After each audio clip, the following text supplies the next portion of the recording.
الحمدللہ وحدہ والصلاة والسلام علی من لا نبی بعدہ اما بعد فاعوذ باللہ من الشیطان الرجیم بسم اللہ الرحمن الرحیم۔ السلام علیکم ناظرین، صبح کی پرنور ساعتوں میں، سہانی گھڑیوں میں public news T V channel پر پروگرام صدائے قرآن لے کر ڈاکٹر محمد طاہر مصطفیٰ آپ کی خدمت میں حاضر۔ ناظرین کرام، آج پروگرام صدائے قرآن میں جو ہمارا سبق ہے وہ قرآن کریم کا 5واں پارہ ہے، سورہ النساء ہے، اور آیت نمبر 81 سے لے کر 82 تک کے مضامین ہماری گفتگو کا موضوع ہوں گے۔ تو آئیے ناظرین کرام، سب سے پہلے آج کے سبق کی ہم تلاوت سماعت کرتے ہیں امام حرمین شریفین قاری عبدالرحمن السدیس کی آواز میں۔ بسم اللہ الرحمن الرحیم۔ اور وہ منہ پر کچھ کہتے ہیں کہ ہم مطیع و فرما بردار ہیں، مگر جب آپ کے پاس سے ہو کر نکلتے ہیں تو ان میں سے ایک گروہ راتوں کو جمع ہو کر آپ کے ساتھ قول و قرار کے برعکس مشورے کرتے ہیں، سرگوشیاں کرتے ہیں۔ اللہ ان کی یہ ساری سرگوشیوں کو لکھ رہا ہے۔ اے ہمارے حبیب، آپ بس ان کی پرواہ نہ کریں اور بس اللہ پر بھروسہ رکھیں، وہی بھروسے کے لیے کافی ہے۔ کیا یہ لوگ قرآن پہ غور نہیں کرتے؟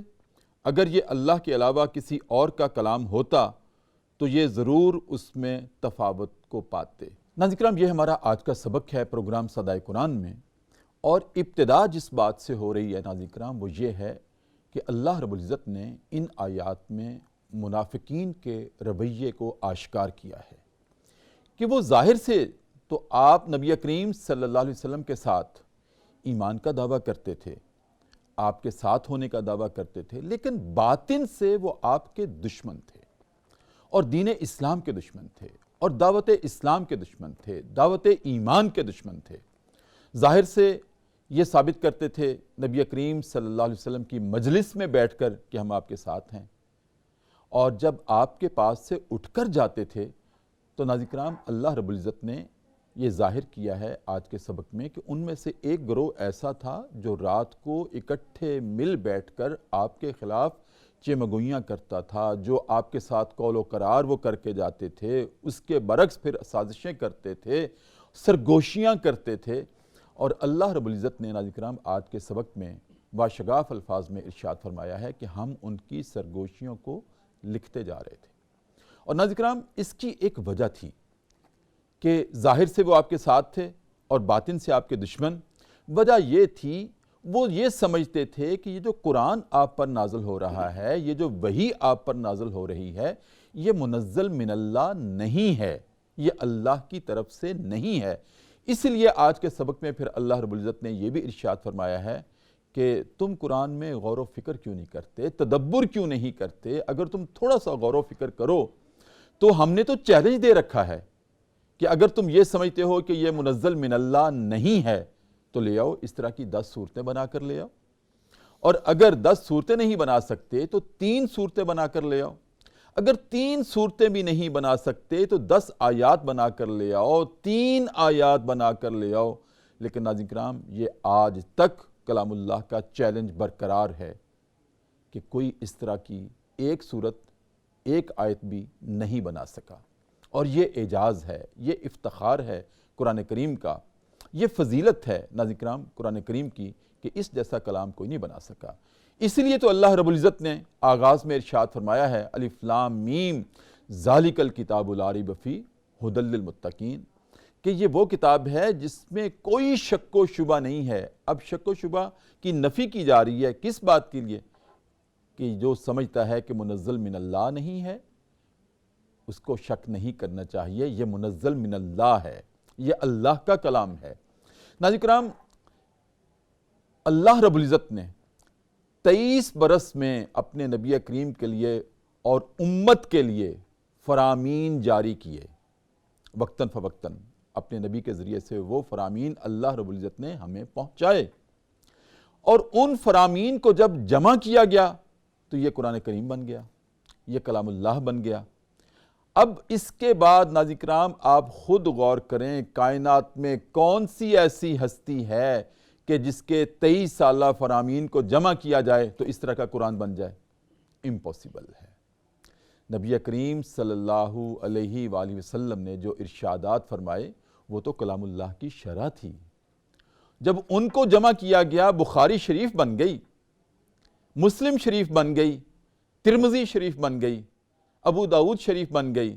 ناظرین کرام، لیکن قرآن کریم صرف اللہ کے فرامین کو ہی کہتے ہیں جو نازل ہوا ہے اللہ رب العزت کی طرف سے خاتم النبیین صلی اللہ علیہ وآلہ وسلم پر۔ تو ناظرین کرام، اس سبق میں ہمارے فکر و عمل کے لیے کیا زاویے ہیں، کیا تطہیر کے فیصلے ہیں، ہم کس طرح سے اپنی زندگی گزاریں کہ اللہ رب العزت کے ہاں ہم سرخرو ہو سکتے ہیں اور شفاعت کے دن اپنے نبی کریم صلی اللہ علیہ وسلم کے سامنے سرخرو ہو سکتے ہیں، اس پہ ہم گفتگو کرنے والے ہیں۔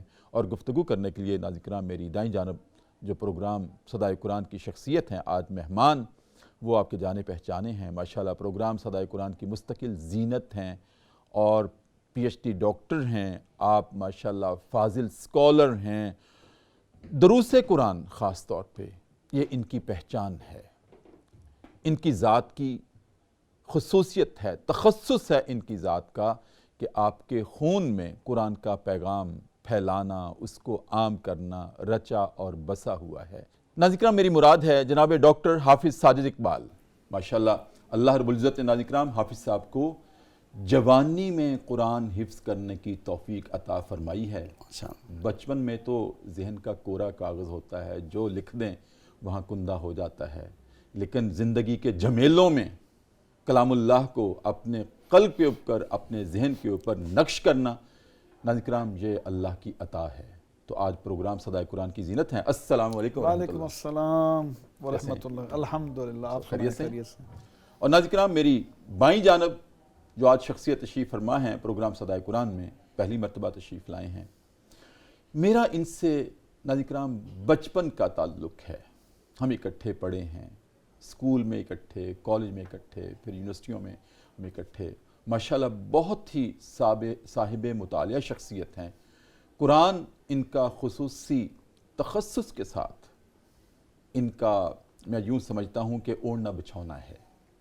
تفسیر پڑھنا، قرآن پڑھنا، اس میں سے مسائل کا استنباط کرنا، اپنے فکر و عمل میں اس کی تنفیذ کرنا۔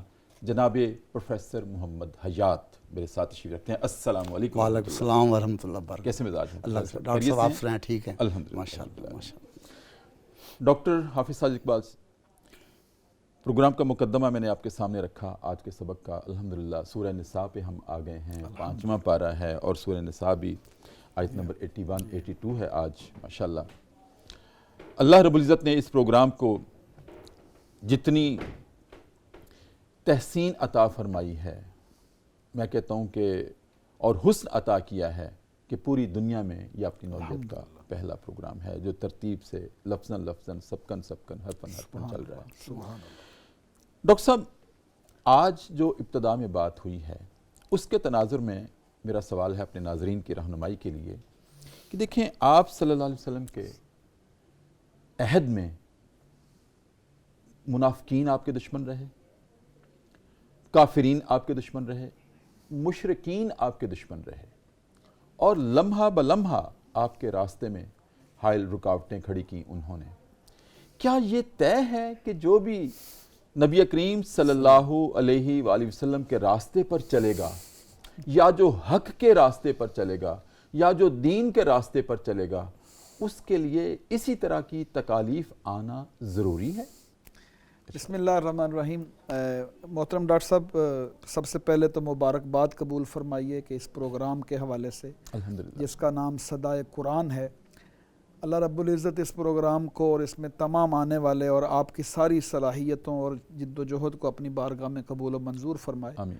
اور اس پروگرام کے ذریعے یہ جو پیغام ہے قرآن کا اور اس کی صدا جو پوری دنیا تک پھیل رہی ہے، اس کے نتیجے میں وہ واقعی اثرات پیدا ہوں جو قرآن کا مطلوب ہیں۔ جو آپ کا سوال ہے یہ بڑا غور طلب سوال ہے جی، اور اگر ہم اس کو رسول اکرم صلی اللہ علیہ وسلم کی ذات گرامی اور ان کی اسوہ حسنہ کی روشنی میں دیکھیں، اور اس سے پہلے حضرات انبیاء کرام علیہم السلام کی زندگیوں کی روشنی میں دیکھیں، اور پھر بعد والے خلفائے راشدین سے لے کر آج تک جو صلحائے امت ہیں، آپ کا سوال تو کمپریہنسو ہے نا، ایک اجتماعی سوال آپ نے فرمایا ہے۔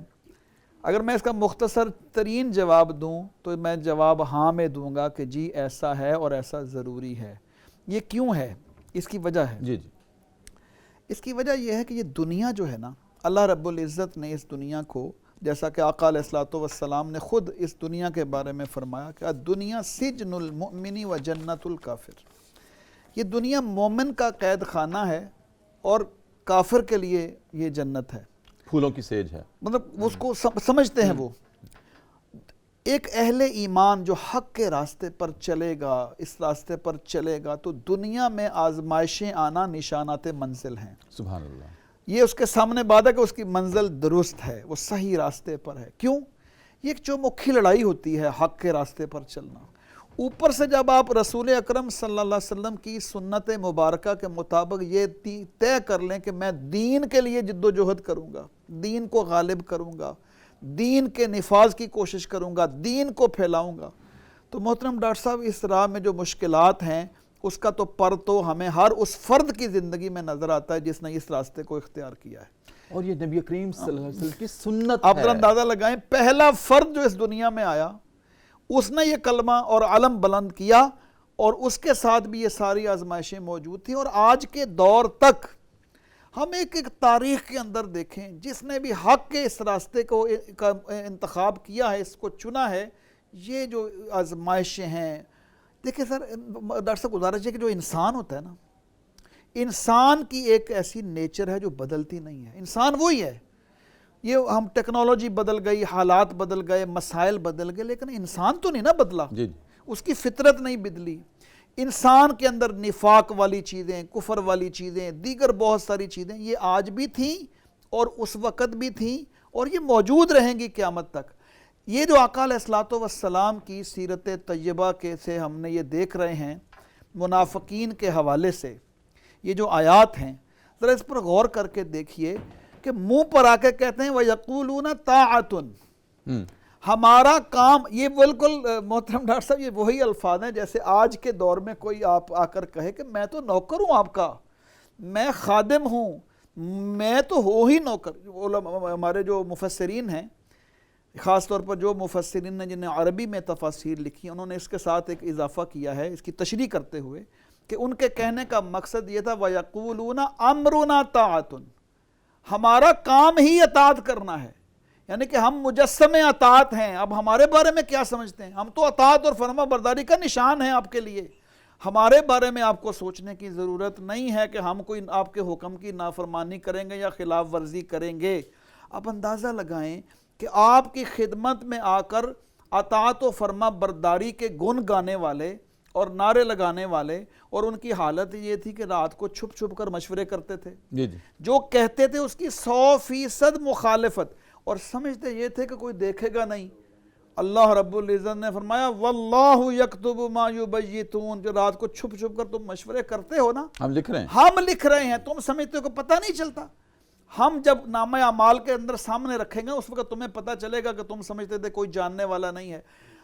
محترم ڈاکٹر جو آپ کا سوال ہے نا، دیکھیے رسول اکرم صلی اللہ علیہ وسلم کو کتنی تکلیف ہوتی ہوگی کہ جب ان کو یہ پتہ چلتا ہوگا کہ میرے منہ پر میرے ساتھی ہیں اور بننے کی کوشش کرتے ہیں اور اظہار کرتے ہیں اطاعت و فرما برداری کا، اور اوپر سے مخالفت کر رہے ہیں، لیکن اللہ رب العزت نے رسول اکرم صلی اللہ علیہ وسلم کو جو ایک حکمت سکھائی ہے، وہ جو صدائے قرآن ہے، یہ آج میرے اور آپ کے لیے بھی اس میں بڑا سبق ہے کہ فرمایا کہ آپ ان کے بارے میں زیادہ پریشان نہ ہوں، ان کو چھوڑ دیں، تغافل برتیں، تغافل برتیں ان سے، اور اللہ پر توکل اور بھروسہ کریں۔ یہ اس ہر فرد کے لیے اس کے اندر صدائے قرآن موجود ہے کہ جاہلوں کے ساتھ کبھی بھی وقت ضائع نہیں کرتے، آپ کی اجازت ہو اپنے جی اپنا جو اصلی مقصد ہے اس کو سامنے رکھیں، ان کے ساتھ الجھنے میں وقت ضائع کرنے کی ضرورت نہیں۔ بالکل ٹھیک۔ جناب پروفیسر حیات صاحب کیا ارشاد فرمائیں گے اسی تناظر میں؟ بسم اللہ الرحمن الرحیم، الحمدللہ رب العالمین والعاقبۃ للمتقین والصلاۃ والسلام علی سید الانبیاء والمرسلین، اما بعد۔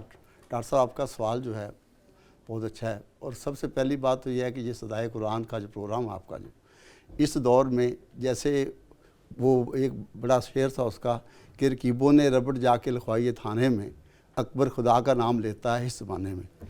تو اس دور میں جب کہ ہر طرف ایک میڈیا کی یہ لگار ہے، نئے نئے لوگ پروگرام ہیں جو کفر کی طرف دعوت دیتے ہیں، لیکن اس دور میں صدائے قرآن کا پروگرام کر کے ایک چراغ جلانا، ایک شمع جلانا، اس میں آپ مبارکباد کے بہت مستحق ہیں۔ شکریہ، بہت شکریہ۔ اور پھر اس میں اپنے آپ کو مسلسل جو ایک پروگرام چلانا، ایک دو پروگرام تو بہت ایزی ہوتے ہیں، انسان کر لیتا ہے، لیکن اس کو مسلسل چلانا اس بات زیادہ یہ میں سمجھتا ہوں کہ ذالک فضل اللہ یؤتیہ من یشاء واللہ ذو الفضل العظیم۔ یہ اللہ تعالیٰ کا خاص فضل ہے کہ اللہ تعالیٰ نے آپ کو حوصلہ دیا، ہمت دی، استقامت دی، اور اللہ تعالیٰ یہ آپ کا سب کچھ قبول فرمائے۔ بس یہ دعا یہ فرمانی ہے آپ کے سوال کے حوالے سے یہ کہ جو منافقت ہے نا، وہ جب سے دنیا بنی ہے تب سے ہے۔ جیسے ڈاکٹر صاحب فرما رہے تھے کہ یہ انسانوں کا ایک ہوتا ہے منافق، ایک ہوتی ہے منافقت، اس میں بہت فرق ہے۔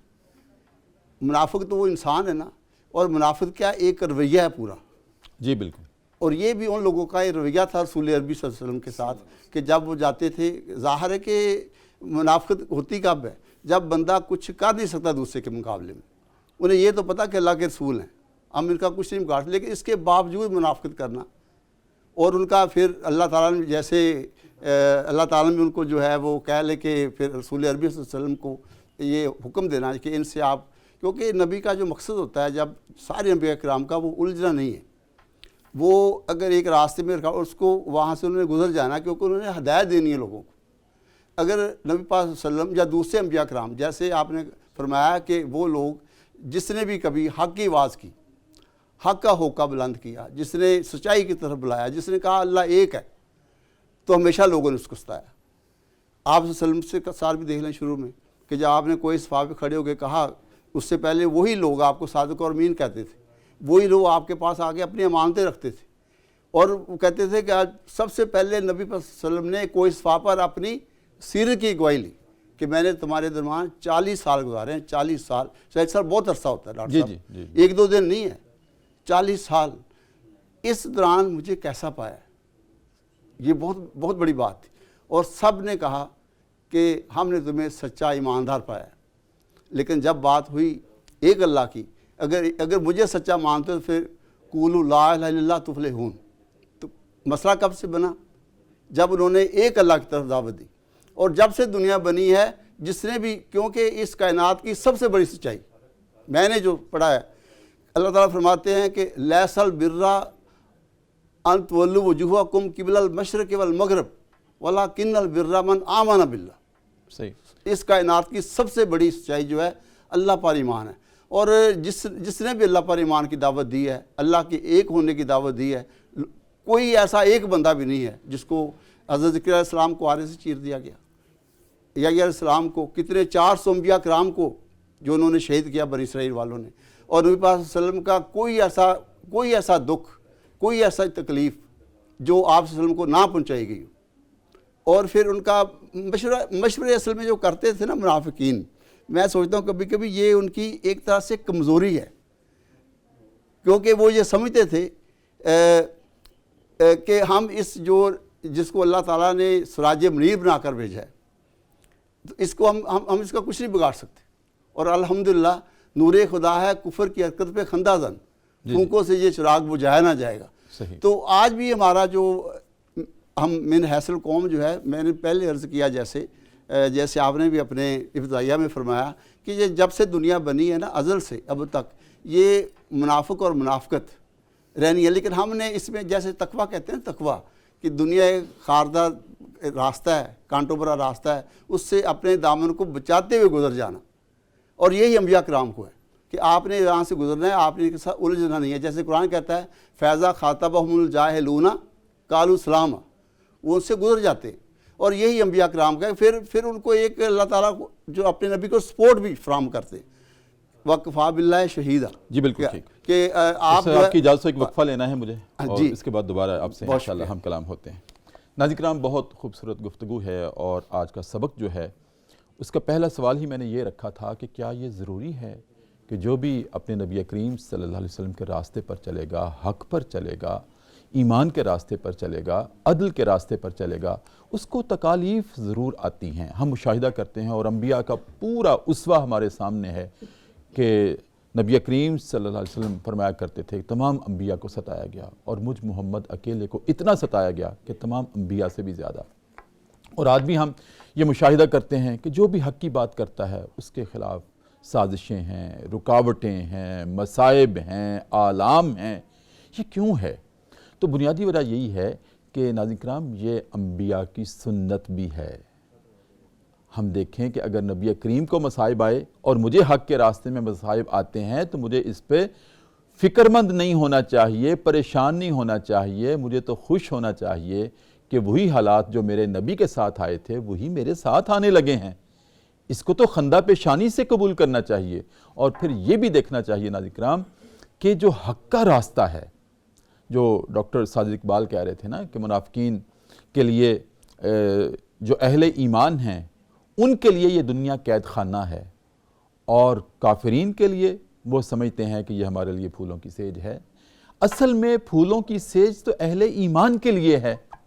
ناظرین کرام آپ دیکھیں کہ کانٹے جو ہوتے ہیں وہ گلاب کے پھولوں کے ساتھ لگتے ہیں، پتھروں کے ساتھ نہیں لگتے۔ کبھی آپ نے غور کیا؟ پتھروں کے ساتھ تو کانٹے نہیں لگتے۔ تو جو کانٹوں کو جو راستے میں آتے ہیں ان سے بچا کر آخر اس کے حصے میں کیا آئے گا؟ وہ گلاب کا پھول آئے گا، اس کی خوشبو آئے گی، وہ گلشن آئے گا، وہ چمن آئے گا جو نبی کریم صلی اللہ علیہ وسلم کا سینچا ہوا ہے۔ تو ناظرین کرام وقفہ ہے پروگرام صدائے قرآن میں، ایک مرتبہ ہم چلتے ہیں دربار رسالت میں اور اپنے نبی کریم صلی اللہ علیہ وسلم کی ذات اقدس پر والہانہ انداز میں درود کریم کا نذرانہ پیش کرتے ہیں اور واپس آتے ہیں۔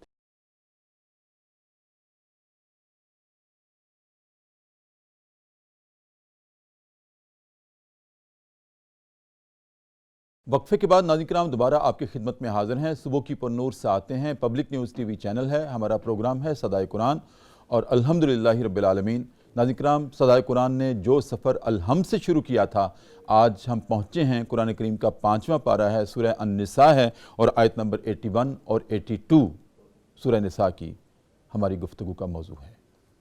ڈاکٹر صاحب، جیسے کہ آپ نے اپنی ابتدائی گفتگو میں بھی ارشاد فرمایا تھا کہ اللہ رب العزت نے نبی کریم صلی اللہ علیہ وسلم کو یہ ارشاد فرمایا کہ اے نبی ان سے تغافل برتیں، انہوں نے یہ کام کرنا ہی کرنا ہے، نصرت تو آپ کے لیے ہے، فتح تو آپ کے لیے ہے، غلبہ تو آپ کے لیے ہم نے رکھا ہوا ہے، تو ان کی پرواہ نہ کریں، آپ اللہ پر بھروسہ رکھیں۔ وَتَوَكَّلْ عَلَى اللَّهِ وَكَفَى بِاللَّهِ وَكِيلًا، اور اللہ پر بھروسہ رکھیں، وہ کافی ہے آپ کی وکالت کے لیے۔ کوئی آئے تو صحیح آپ کے سامنے، جب اللہ آپ کا وکیل بن رہا ہے تو پھر آپ کو پریشان ہونے کی ضرورت کیا ہے؟ ڈاکٹر صاحب ہمارے لیے کیا پیغام ہے؟ صدائے قرآن کیا ہے؟ محترم ڈاکٹر صاحب، یہ بہت ہی اہم مضمون ہے اور ہر فرد کی زندگی کے لیے اس میں بہت ساری صدائیں ہیں۔ دیکھیے کہ رسول اکرم صلی اللہ علیہ وسلم کا بنیادی کام کیا ہے، جیسا کہ حضور علیہ السلام نے اللہ کا پیغام لوگوں تک پہنچایا، توحید کی دعوت دی، رسالت کا بتایا، آخرت کا بتایا، شرک اور بت پرستی سے ان کو بتایا کہ یہ کام صحیح نہیں ہے، زندگی کا نظام اخلاق، زندگی کا ایک ایک پہلو رسول اکرم صلی اللہ علیہ وسلم نے لوگوں کے سامنے پیش کیا جس سے لوگ آشنا نہیں تھے۔ بہت کم پہلے نبیوں کی تعلیمات تھیں جو بہت کم صورت میں موجود تھیں اور اس کے بارے میں واضح تصورات بھی نہیں تھے۔ آقا علیہ السلام نے آ کر وہ دین کا بالکل ایک واضح تصور جب لوگوں کے سامنے پیش کیا، تو یہ کام اتنا اہم تھا کہ اس کام کو پوری دنیا کے انسانوں تک پہنچنا تھا۔ صحیح۔ اور حضور علیہ السلام نے اپنی پوری کاوش کے ساتھ، کوشش کے ساتھ اس کام کو سر انجام دیا۔ پھر آگے ساتھی ملتے چلے گئے اور کام بڑھتا گیا۔ اب شیطان کیا چاہتا ہے اور چاہتا تھا کہ اس کام سے ڈائیورٹ کر دیا جائے، اس کو روک دیا جائے۔ یہ جو صلاحیتیں اللہ کے دین کے راستے میں خرچ ہو رہی ہیں ان کو کسی اور طرح الجھا دیا جائے۔ تو جب یہ جو منافقین کا طرز عمل، اب دیکھیں طرز عمل تو سخت خطرناک ہے اور نقصان کا باعث ہے، لیکن اللہ رب العزت نے فرمایا اپنے پیارے نبی صلی اللہ علیہ وسلم کو فَأَعْرِضْ عَنْهُمْ، آپ ان سے اعراض برتیے۔ مفسرین نے اس آیت کا ترجمہ کیا ہے، مراد یہ ہے کہ ان سے لڑائی نہیں کرنی۔ کتنے مواقع ہیں سیرت سے ہمیں پتہ چلتا ہے کہ جس کے بارے میں کہا گیا آ کر کہ اللہ کے رسول صلی اللہ علیہ وسلم ہمیں اجازت دے دیجئے ہم عبداللہ ابن ہم نے ابی کل کا ہی سر قلم کل کے پروگرام میں ڈسکس کیا من یطیع الرسول فقد تھا اطاع مکی اللہ۔ زندگی میں صحابہ جاتے تھے یا رسول اللہ ہم سے نہیں اجازت برداشت ہوتا نہیں ہوتا، جی ہمیں اجازت دے دیں۔ منافقین کے بارے میں خاص طور پر چونکہ یہ آیات ان کی ہیں، ان کے حوالے سے ہیں، یہ طرز عمل جو حضور علیہ الصلوۃ والسلام کے، اس میں بڑی حکمت موجود ہے۔ حضور علیہ الصلوۃ والسلام نے فرمایا عمر لوگ کیا کہیں گے محمد اپنے ساتھیوں کو قتل کرواتا ہے، اور منافقین کے ناموں کا آج تک حضور علیہ الصلوۃ والسلام نے کبھی علل اعلان لوگوں کو نہیں بتایا۔ صرف ایک صحابی ہیں حضرت حذیفہ بن یمان رضی اللہ تعالیٰ عنہ جن کو رازدان رسول کہا جاتا ہے، رازدار رسول ہیں، ان کو پتہ تھا اور انہوں نے بھی اعلان نہیں فرمایا۔ بڑے برگزیدہ صحابہ کرام رضوان اللہ علیہم ان سے پوچھتے تھے حذیفہ بتاؤ میرا تو شامل نہیں ہے، یا دیکھتے تھے جنازے میں ہے حذیفہ تو مومن کا جنازہ ہے، جنازے میں نہیں ہے تو منافق کا، یہ علامت تھی لوگوں کے سامنے۔ آپ اندازہ لگائیں کہ، اور محترم ڈاکٹر صاحب اس آیات میں بھی مفسرین نے لکھا ہے اللہ رب العزت نے کتنی حکمت کا اعلان فرمایا ہے کہ پہلے اس آیت سے پہلے آیت تھی من یطع الرسول فقد اطاع اللہ، آیت نمبر جو 80 نمبر آیت تھی وہ ہے من یطع الرسول فقد اطاع اللہ، اور آخری آیت ہے آج کے سبق کی کہ افلا یتدبرون القرآن، اور درمیان میں ان کے جو رویے ہیں ان کے ذکر ہو رہے ہیں۔ مفسرین نے یہ لکھا ہے کہ یہ دو ہی چیزیں ہیں، اگر منافقین ان کو اختیار کر لیں تو نفاق ختم ہو جائے گا، اللہ کے رسول کی اطاعت کریں اور دوسرا قرآن پہ غور کر لیں، نبی کی اطاعت کریں۔ اسی وجہ سے انہی چیزوں کے اندر کمزوری تھی نا، یعنی کہ گویا اللہ رب العزت یہ چاہتے ہیں کہ یہ اپنے نفاق سے توبہ کر لیں، اللہ کے رسول صلی اللہ علیہ وسلم کی اطاعت بھی کریں اور قرآن پر غور و فکر بھی کریں۔ اور سب سے بڑی بات یہ ہے کہ اصل جو لیڈر ہوتا ہے نا، جس کے ذمہ کام ہوتا ہے، اس کو فوکس کرنا چاہیے اپنے اصل کام پر، وہ اپنا کام کرتا رہے۔ اس طرح کے لوگوں کی وجہ سے کوئی نقصان نہیں ہوتا۔ واللہ یعصمک من الناس، یہ اگلے آیت آ جائے گی تو اس میں ہم پڑھیں گے جب اللہ رب العزت نے اپنے پیارے محبوب صلی اللہ علیہ وسلم کو فرمایا یا ایھا الرسول بلغ ما انزل الیک من ربک فإن لم تفعل فما بلغت رسالتہ واللہ یعصمک من الناس، اللہ بچانے والا ہے آپ کو لوگوں کی سازشوں سے، اس لیے آپ نے ان کے بارے میں بے پرواہ ہو جانا، تغافل کرنا ہی نہیں ہے، آپ پریشان نہ ہو۔ اور یہ قرآن میں بار بار آتا ہے کہ فَأَعْرِضْ عَنْهُمْ، آپ ان کو چھوڑ دیں، ان کے حال پر ان کو چھوڑ دیں، انشاءاللہ اللہ رب العزت ان کی ساری تدابیر کو ناکام کرے گا۔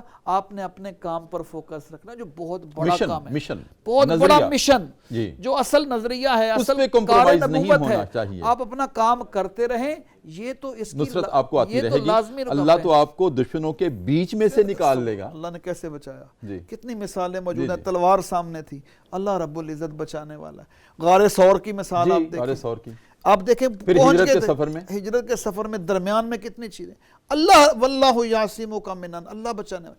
محترم ڈاکٹر صاحب جو منافق ہوتے ہیں نا، یہ سمجھنے کی ضرورت ہے، شروع میں یہ چونکہ اس پر ڈیبیٹ ہو چکی ہے، میں دہراتا نہیں ہوں لیکن اشاراتاً سورۃ البقرہ کے دوسرے رکوع میں اللہ رب العزت نے منافقوں کی دو مثالوں کا ذکر بھی کیا اور ان کی مثالیں بھی دی ہیں۔ ایک اعتقادی منافق ہوتے ہیں، ایک عملی منافق ہوتے ہیں۔ اعتقادی منافق وہ ہوتے ہیں جو دل سے ہی ایمان نہیں لاتے لیکن صرف اپنے ظاہری طور پر ایمان کا دعویٰ کر کے وہ مسلمانوں کی جماعت میں شامل ہوتے ہیں، ان کی مثالیں الگ پیش ہوئیں۔ اور دوسرے مثال جو ہوتی ہے کچھ ایمان ہے کچھ کمزوری ہے، وہ عملی منافق ہوتے ہیں۔ دونوں کی مثالیں قرآن نے تفصیلاً بیان کر دی ہیں۔ اب یہاں بھی اللہ رب العزت نے ان آیات میں فرمایا کہ بَیَّتَ طَائِفَةٌ مِّنْهُمْ، ایک گروہ ایسا ہے جو زیادہ دشمنی پر آیا ہوا ہے۔ اب دیکھیں اگر اس ایک گروہ کے نام پر سب کے خلاف کارروائی میں وقت ضائع ہو جائے گا تو اس سے کتنے مسائل پیدا ہوں گے۔ اس میں یہی حکمت ہے کہ اصل اپنے کام پر، اپنے مشن پر فوکس رکھیں اور اپنی سرگرمیوں اور صلاحیتوں کو ان کے ساتھ ضائع نہ کریں۔ بالکل ٹھیک۔ پروفیسر حیات صاحب، آج کے سبق میں جیسے میں نے مقدمے میں بھی عرض کیا تھا کہ منافقین کے رویے کی بنیادی وجہ مخاصمت رسول کی بنیادی وجہ یہ تھی کہ آپ پر قرآن نازل ہوتا تھا اور اللہ کی طرف سے وحی نازل ہوتی تھی، اور وہ اتنا بڑا اعزاز تھا آپ کا کہ باقی تمام انبیاء پر جب وحی نازل ہوتی تھی ان کو بلایا جاتا تھا کہ آؤ ہمارا پیغام لینے کے لیے فلاں مقام پہ آؤ، لیکن نبی رحمت صلی اللہ علیہ وسلم کا یہ اعزاز ہے کہ جب جہاں جس حالت میں ہوتے تھے تو وہیں پر وہی نازل ہوتی تھی. یہ آپ کا اعزاز تھا. گھر میں ہیں تو گھر میں وہی آ رہی, مسجد میں ہے تو مسجد میں آ رہی, بازار میں ہے تو بازار میں وہی آ رہی, صحابہ کی مجلس میں ہے تو وہاں وہی آ رہی ہے. اچھا, وہ سمجھتے تھے کہ نہیں, یہ قرآن محمد رسول اللہ فدا کا امی بابی, ہمارے ماں باپ آپ پہ قربان, ان کا اپنا بنایا ہوا ہے, یہ منزل من اللہ نہیں ہے. تو قرآن نے اس کا الزامی جواب یہ دیا ہے, افلا یتدبرون القرآن, سورہ محمد میں ہے, افلا یتدبرون القرآن ام علی قلوب اقفالها, کیا تمہارے دل بند ہو گئے, تالے پڑ گئے ہیں, قرآن میں غور و فکر کیوں نہیں کرتے, تدبر کیوں نہیں کرتے؟ حیات صاحب, تدبر ہے کیا قرآن میں؟ فرمائیں. تدبر ڈاکٹر صاحب ایسا ہے کہ قرآن مجید کو جب انسان پڑھتا ہے نا, جی, تو ویسے تو عام الفاظ میں ہم یہی کہتے ہیں غور و فکر کرنا, جی جی, لیکن غور و فکر کا بھی آپ ایسے بھی غور و فکر نہیں کر سکتے جب آپ کے سامنے کوئی چیز نہیں ہے.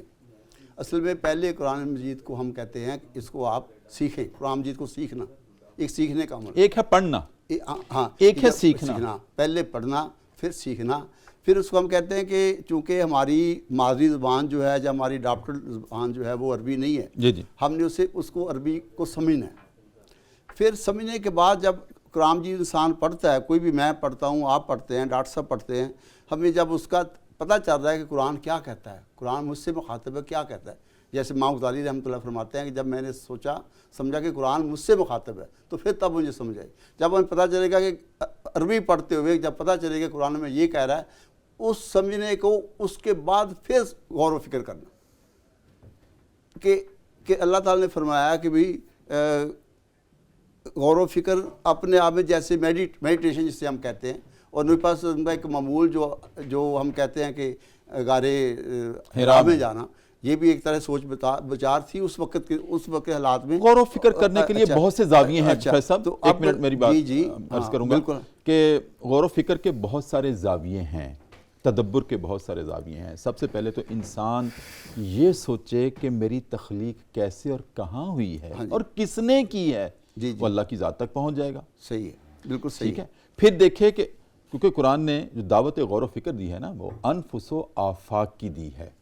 ایک ہے انفس, اپنی ذات کے اندر ہے, انسان غور کر, تو کیسے تخلیق پا گیا, تیری ہاتھوں کی انگلیوں کو ہم نے کیسے کاٹا, چونکہ تم نے قلم پکڑنا تھا, تم نے ورق الٹنا تھا, تم نے روٹی کا لقمہ اپنے منہ میں لے کے جانا تھا, پھر تمہاری ان 1-1 انچ کی آنکھوں میں ہم نے کتنی دنیا سما دی. بے شک 1 انچ سے تو کتنی دنیا سامنے دیکھتا ہے. پھر اسی طرح کی جلد ہے تمہارے کانوں کے پردے کی, اس میں سماعت رکھ دی. اسی طرح سے گوشت کا ٹکڑا ہے, جس طرح تمہارے جسم کے دوسرے گوشت کا ٹکڑے ہیں, زبان بھی گوشت کا ٹکڑا ہے, اس میں ہم نے ذائقہ رکھ دیا. اب غور کرو, یہاں ہاتھ پہ ہم چینی رکھیں ذائقہ محسوس نہیں ہوگا, یہاں رکھیں گے تو ہوگا. یہ ہے غور و فکر. پھر دیکھو رات دن کا آنا جانا, بدلنا موسموں کا, پھر زمین و آسمان, پہاڑ سارے جتنے بھی ہم نے پھیلائے, یہ غور تو کرو یہ کیسے بن گئے, اپنے آپ تو نہیں بن گئے, یہ کسی بنانے والے کے بنانے سے بنے ہیں. اب جب تم اس پہ غور کرو گے تو وہ پھر تمہیں دستک ہوگی کہ دیکھو یہ میں اللہ ہوں جس نے تمہیں بنایا, تمہارے ظاہر کو بنایا, تمہارے باطن کو بنایا, تمہارے پوری کائنات کو بنایا, تمہارے لیے وسائل پیدا کیے. کون تھا کہ تم چاول کا دانہ بو دو, کوئی ہے کہ اس میں سے اس کی فصل نکالے؟ یہ ہم ہیں. تم کہتے ہو اتفاق سے سارا کچھ بن گیا, تم گندم کا دانہ بوتے ہو, چاول کی فصل کیوں نہیں نکلتی؟ بے شک. چاول کا دانہ بوتے ہو, گندم کی فصل کیوں نہیں نکلتی؟ ہم ہیں. یہ غور و فکر کی باتیں ہیں کہ اگر تم غور و فکر کرو گے تو میری ذات تک پہنچو گے. نبی کریم صلی اللہ علیہ وسلم کو بھی غار حرا میں غور و فکر کے لیے بلایا تھا. اے نبی بلندیوں پہ جا کے دیکھیں کائنات کیا ہے اور اس کو بنانے والا کون ہے. بے شک. جی ارشاد فرمائیں. جیسے یہ افلا ینظرون الی الابل کیف خلقت وإلی السماء کیف رفعت, یہ دیکھیں نا, یہ مطلب اللہ تعالیٰ انسان کو اس طرف مائل کرتے ہیں جسے ہم موٹیویشن کہتے ہیں نا, کہ آپ کائنات کو بھی دیکھیں, قرآن کو بھی دیکھیں. آپ قرآن مجید کا سب سے بڑا جو اعزاز ہے, ہم کہتے ہیں کوئی سب سے بڑی فضیلت ہے, سب سے بڑی ہم کہتے ہیں کہ دنیا میں وہ واحد کتاب ہے جو اس چیلنج پہ شروع ہوتی ہے کہ دنیا کی بہت سی بکس ہیں, بہت سی کتابیں ہیں, بہت سے لوگوں نے لکھی, آسمانی کتابیں بھی ہیں، لیکن یہ اپنا آغاز کر الف لام میم ذالک الکتاب لا ریب فیہ، کہ اس میں کوئی شک نہیں. اس میں جو ہے اسی طرح ان کے اس رویے کا جو قرآن کا یہ اصل میں جب ہم غور و فکر کریں گے تو قرآن مجید سے غور و فکر ہم کائنات پہ لے کے جائیں گے. پہلے قرآن جی پہلے انفس پھر آفاق. اب دیکھیں ہم کہتے ہیں کائنات کے ایک کنارے سے دوسرا کنارہ. ڈاکٹر صاحب فرما رہے تھے کہ انسان کی تخلیق، اب دیکھیں جب انسان مرتا ہے اس کی آنکھیں تو ہوتی ہیں لیکن وہ آنکھ دیکھ نہیں سکتی. اب یہ آنکھ جو ہماری دیکھ رہی ہے تو یہ انسان سے کیسے دیکھ رہی ہے؟ یہ اللہ کے حکم سے دیکھ رہی ہے. جی جی. یہ زبان جو ذائقہ بتاتی ہے ہم کو، تو یہ زبان کا ذائقہ جو آنا ہمیں محسوس ہونا، یہ بھی اللہ تعالیٰ کی یہ جیسے قوت گویائی زبان تو ہوتی ہے، گونگو بہروں کی زبان ہوتی ہے، دے کانٹ اسپیک، وہ بول نہیں سکتے، لیکن اس کو قوت گویائی عطا کرنا اور سننے کی سماعت دینا کانوں کا، تو یہ اللہ تعالیٰ کی یہ قدرتیں ہیں. ایک وقفہ ہے اور آپ کی اجازت سے دوبارہ پھر انشاءاللہ ہم آتے ہیں اسی موضوع کی طرف. ناظرین کرام، بہت خوبصورت گفتگو ہے. انفس و آفاق پہ غور و فکر کرنا یہ انسان کے لیے ایک بنیاد کی حیثیت رکھتی ہے. جب غور و فکر ہی نہیں کرے گا تو اس کو اپنی معرفت نہیں حاصل ہوگی انسان کو کہ میں کیا ہوں. جب اپنی معرفت نہیں حاصل ہوگی تو کائنات کی سب سے بڑی ذات کی معرفت کیسے حاصل ہو سکتی ہے؟ وہ حاصل کرنی ہے تو اپنے اندر غور کریں. دل کیسے دھڑکتا ہے؟ ناظرین کرام، یہ خون کیسے شریانوں میں گردش کرتا ہے؟ اور ہمارے قلب اور ذہن کا آپس میں رابطہ کیا ہے؟ ہم کیسے چلتے ہیں؟ یہ کیسے ہاتھ ہلتے ہیں؟ یہ ہے انفس پہ غور کرنا. اور کائنات اتنی طویل، لامحدود، آفاق افق کہتے ہیں کائنات کے ایک کنارے کو، اور آفاق کائنات کے ایک کنارے سے دوسرا کنارہ ہم کیسے پہنچ سکتے ہیں؟ اور یہی تو اللہ کی وجود کی نشانی ہے اور اس کی توحید کی نشانی ہے. ہم ایک وقفہ لیتے ہیں دوبارہ، اور وقفے میں دوبارہ چلتے ہیں دربار رسالت میں، اور اپنے نبی کریم صلی اللہ علیہ وسلم کی ذات اقدس پر ناظرین کرام والہانہ انداز میں پھر درود کریم کا نذرانہ پیش کر کے واپس آتے ہیں.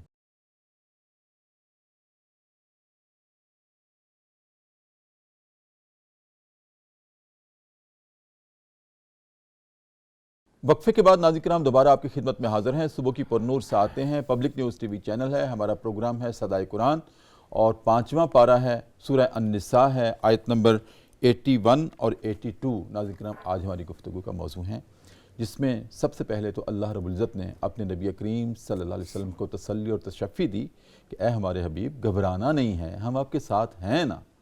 تو آپ کو فکر کی کیا ضرورت ہے؟ تغافل برتیں ان لوگوں سے جو آپ سے دشمنی رکھتے ہیں، آپ سے منافقت رکھتے ہیں، آپ سے مخاصمت رکھتے ہیں. چھوڑیں، یہ آپ کا کیا کر لیں گے؟ ہم آپ کے ساتھ ہیں. جب اللہ ناظرین کرام جس کو یقین دلا دے میں تمہارے ساتھ ہوں، تو پھر اس کو فکر کی ضرورت کیا ہے؟ میں تو اکثر یہ بھی عرض کرنے کی جسارت کروں گا کہ جب آپ بھی پریشان ہوں اور دل بہت زیادہ آلام کا، مصائب کا شکار ہو، پریشانی کی کیفیت ہو، تو اپنے دل پہ ہاتھ رکھ کے کہا کریں لا تحزن ان اللہ معنا. اے دل گھبراتے کیوں ہو، اللہ ہمارے ساتھ ہے نا. ناظرین کرام، آپ کو تسلی و تشفی ہو جائے گی، آپ کو راحت مل جائے گی، آپ کو سکینت مل جائے گی. کچھ بھی نہیں ہوگا جب آپ دل پہ ہاتھ رکھ کے کہیں گے لا تحزن ان اللہ معنا. حفظ صاحب، قرآن کریم میں تدبر کی بات ہو رہی ہے، سبحان اللہ، تفکر کی بات ہو رہی ہے. کیا شرائط ہیں قرآن پاک پر، قرآن کریم پر غور و فکر کرنے کے لیے؟ کون کر سکتا ہے؟ کیا کوئی خاص لوگ ہیں یا ہم سب کر سکتے ہیں؟ سبحان اللہ. محترم ڈاکٹر صاحب، یہ جو ہے نا آیت کریمہ افلا یتدبرون القرآن، چونکہ آپ نے دوسری آیت کا بھی حوالہ دے دیا، سورہ محمد دو کی جگہ آیت پہ نمبر یہ 24 الفاظ موجود ہیں، آگے ذرا الفاظ کا فرق ہے. جی جی. سب سے پہلے ہم یہ سمجھتے ہیں کہ تدبر اور عام پڑھنے میں کیا فرق ہوتا ہے، کیونکہ افلا یقرؤون القرآن نہیں کہا گیا، افلا یتدبرون القرآن. تدبر کہتے ہیں غور و فکر، وہ غور و فکر جو گہرائی کے ساتھ ہو. اچھا، گہرائی والا جو غور و فکر ہے وہ تدبر ہوتا ہے. کیونکہ ویسے تو قرآن کریم میں آپ کی اجازت سے کہیں افلا تعقلون، جی سب کچھ ہے، سب کچھ ہے. ہاں جی. تو جو گہرائی کے ساتھ چیزوں کے سارے عواقب کو مد نظر رکھتے ہوئے غور و فکر ہوتا ہے، اس کو تدبر کہا جاتا ہے. میرا خیال آج کی زبان میں اس کو ریسرچ. جی وہی بات ہے. اب ذرا دیکھیے قرآن پر جو انسان غور و فکر کرے، سب سے پہلے آپ کے سوال کا جواب اس میں کہ اس کے لیے شرائط کیا ہیں. تو قرآن پر اگر غور و فکر کرنا ہے اور تدبر کرنا ہے، سب سے پہلے ہمیں اس کی ترتیل کی طرف توجہ کرنی ہوگی. جیسے قرآن نے کہا نا وَرَتِّلِ الْقُرْآنَ تَرْتِيلًا، یہ قرآن کو ٹھہر ٹھہر کر پڑھو. محترم ڈاکٹر صاحب، مسئلہ ہمارا کیا ہے؟ ہمارے پاس قرآن پڑھنے کا وقت ہی نہیں ہے. جی. اس قرآن سے ذرا لو تو لگائیں نا. ہاں جی. اس کی طرف توجہ تو کریں، اس کو پڑھیں تو صحیح، اس کو کھولیں تو صحیح. یہ پہلا زینہ ہے، اس کی شرط ہے، اس کی طرف توجہ کریں گے. اس کے بعد محترم ڈاکٹر صاحب اس قرآن کی تجوید کا علم ہونا چاہیے، پتہ ہو اس قرآن کے الفاظ پڑھے کیسے جاتے ہیں، کیونکہ بنیاد وہ ہے. اس کے بعد اس کی تفہیم کرنی ہے، تدبر کر، یہ سارے شرائط اور مراحل ہیں کہ اس کی تفہیم کرنی ہے، اس کو سمجھ اللہ کیا کہنا چاہتے ہیں، الفاظ کی ترتیب. دیکھیں یہ کلام الہی ہے، یہ عام زبان کسی انسان کا کلام نہیں ہے. اس کے اندر جو الفاظ استعمال ہوئے ہیں وہ اپنی فصاحت و بلاغت کے لحاظ سے اکمل ترین الفاظ ہیں. صحیح. جیسے محترم ڈاکٹر صاحب مثال اسی سے لے لیتے ہیں، انہی آیات سے. اس میں ایک لفظ بار بار استعمال ہو رہا ہے، بیتا. یہ بیتا کا لفظ ہے اور اس ایک لفظ میں معنی کا سمندر موجود ہے، اور ہمارے اہل لغت نے اور اہل تفسیر نے اس کو اتنا غور کیا ہے کہ رات کو جو کام کیے جاتے ہیں، رات شب باشی کے دوران وہ جو ایکٹیویٹیز ہوتے ہیں ان کو بیت کہا جاتا ہے. بیت بھی اس لیے گھر کو کہتے ہیں، مختلف چیزوں کو جمع کر کے اکٹھا کیا جاتا ہے، اس کو بیت کہتے ہیں. یہ لفظ ایک لفظ ہے، اتنی جامعیت ہے. قرآن تو سارے الفاظ جامع. تو محترم ڈاکٹر صاحب اس قرآن کے لیے ترتیل بھی ہے، تجوید بھی ہے، عربی بھی ہے، اس کی تفسیر اور ترجمہ اور غور و فکر. اور اس قرآن سے جتنا آپ محبت کریں گے، غور و فکر کریں گے، یہ قرآن آپ کو سارے حقائق کھول کر آپ کے سامنے رکھ دے. سبحان اللہ. حافظ صاحب، دل تو چاہتا تھا اور آپ کو سنتے، وقت آڑے آ گیا، پروگرام کے اختتام کا وقت ہے. انشاءاللہ جی انشاءاللہ آپ ہمارے ساتھ ہیں جی انشاءاللہ. صدائے قرآن میں انشاءاللہ آپ کو سنتے رہیں گے. پروفیسر صاحب، 1 منٹ کے لیے کوئی پیغام آج کے سبق کا تفکر تدبر کے حوالے سے کیا دینا چاہیں گے؟ بس جیسے ڈاکٹر صاحب آپ نے خود فرمایا کہ ہمیں اپنے جسم کو دیکھنا ہے، اپنے آپ کو دیکھنا ہے. اگر ہم اپنے آپ کو سمجھ جائیں، اپنے جسم کو سمجھائیں کہ اللہ تعالیٰ نے یہ جسم میں عطا کیا ہے، ساری چیزیں عطا کی ہیں، تو پھر ہم اللہ تک پہنچنے کے انشاءاللہ سرخرو ہو جائیں گے، پہنچ جائیں گے وہاں تک. اور قرآن مجید میں جو ہم تدبر کا لفظ کہتے ہیں کہ اس میں تو پھر اصل میں انسان کا مخاطب جو ہے نا وہ انسان ہے. قرآن کا مخاطب، قرآن کا انسان، قرآن سے، اور قرآن کا مخاطب انسان ہے بنیادی طور پہ. اور یہ بہت بڑی بات، کیونکہ قرآن مجید جو ہے وہ انسان کو جو ہے وہ ایڈریس کرتا ہے. اور اللہ تعالیٰ کی مرضی و منشا بھی یہی ہے کہ اس قرآن سے اٹیچ ہو کر، جیسے ڈاکٹر صاحب فرما رہے تھے کہ قرآن مجید سے پیار کریں. ہم بالکل ٹھیک، پیار کریں گے تو انسان وہ بھی ہمیں دل سے لگائے گا. اور انشاءاللہ العزیز جب قرآن سے پیار کریں گے، وہ دل سے لگائے، تو ہمیں سارا کچھ جو ہے ہماری یہ زندگی بھی سنور جائے گی اور آخرت بھی سنور جائے گی. بالکل ٹھیک. واخر دعوانا الحمدللہ رب العالمین. بہت شکریہ پروفیسر حیات صاحب. ڈاکٹر صاحب بہت شکریہ آپ کی آمد کا. ناظرین کرام، بات یہاں ختم ہوئی ہے. جناب پروفیسر محمد حیات صاحب نے بڑی خوبصورت بات کی ہے کہ قرآن کا موضوع انسان ہے. ہم اس کو کئی مرتبہ ڈسکس کر چکے ہیں. یقیناً قرآن کا موضوع توحید نہیں ہے، رسالت نہیں ہے، آخرت نہیں ہے. ناظرین کرام، قرآن کا موضوع انسان ہے کہ انسان کے جتنے بھی معاملات ہیں، بے شک وہ عقائد کے معاملات ہوں، وہ عبادت کے معاملات ہوں، وہ معاشرت کے معاملات ہوں، وہ معیشت کے معاملات ہوں، وہ عدل کے ہوں، نکاح و طلاق کے ہوں، لین دین کے معاملات ہوں، گھر میں داخل کیسے ہونا ہے، پھر جنگی حکمت عملی کیسے اپنانی ہے، فتح یاب کیسے ہونا ہے، دنیا میں غلبہ کیسے حاصل کرنا ہے، قیادت کیسے کرنی ہے، سیادت کیسے کرنی ہے، یہ تمام کنسرن جو ہیں ناظرین کرام، یہ انسان کے ہیں، درختوں کے نہیں ہیں، پرندوں کے نہیں ہیں، سمندروں کے نہیں ہیں، جنگلات کے نہیں ہیں. یہ کنسرن انسان کے ہیں. لہٰذا اللہ رب العزت نے پھر انسان کی رہنمائی کے لیے ہی یہ کتاب نازل کی ہے اپنے نبی کے ذریعے سے، جو آج تک زندہ و جاوید ہے اور قیامت تک زندہ و جاوید رہے گی. اور ہماری صدا بھی یہی ہے کہ ہم اپنی زندگی میں شعور کے ساتھ اس پر لبیک کہہ دیں تو یہ دنیا بھی جنت ہے اور آخرت بھی جنت ہے. ناظرین کرام، اسی کے ساتھ آج کا پروگرام صدائے قرآن ہم ختم کرتے ہیں. اپنے میزبان ڈاکٹر محمد طاہر مصطفیٰ کو اجازت دیجیے. کل انشاءاللہ نئے سبق کے ساتھ اسی وقت آپ کی خدمت میں دوبارہ حاضر ہوں گے. تب تک کے لیے اجازت. اللہ حافظ.